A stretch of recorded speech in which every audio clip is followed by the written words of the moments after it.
မဖြစ်မနေတည်ထားမယ်ထိုင်မေးကို10ခုနံပါတ်1အရိုင်အလိုက်ပေါ့နော်အလိုက်လေးရပါတယ်အရိုင်လို့မထွက်တတ်လေအလိုက်လေးရပါတယ်ဘာလဲပေါ့နော်ဥပမာမောင်အရိုင်ထမ်အရိုင်လူအရိုင်အဲ့မျိုးအများကြီးသုံးလို့ရပါတယ်အရိုင်ပေါ့နော်မှတ်တာပါနံပါတ်2ထမိုင်ကကျတော့ဘာလို့လဲပေါ့နော်ဆိုတော့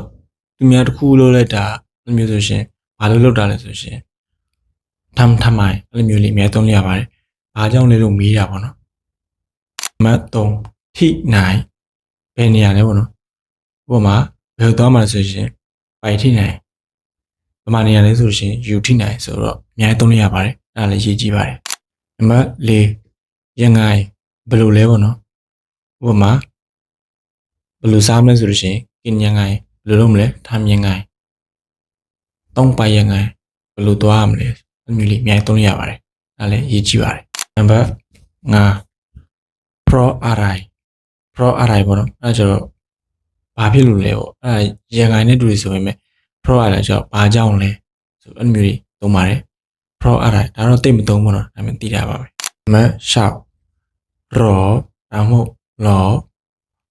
လာပေါ့နော်အမျိုးဥပမာရှားရလို့ဟုတ်လို့လားစပိုင်းလို့တောင်းမလို့လားစထားမလို့လုံးမလို့လားဆိုပြီးတော့ပြောပါတယ်အဲ့လိုမျိုးလေးသုံးလို့ရပါတော့နံပါတ်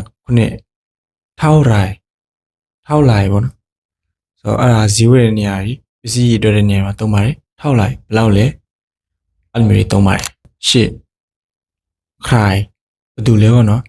ဟိုမှာဘယ်သူနဲ့တော့မှလဲဆိုရှင်ပိုင်ကပ်ခိုင်ယူကပ်ခိုင်သူနဲ့နေရလဲအဲ့မျိုးတွေသုံးလို့ရပါတယ်နံပါတ်9အန်နိုင်ဘယ်ဟာလဲပေါ့နော်အန်ကကျတော့ည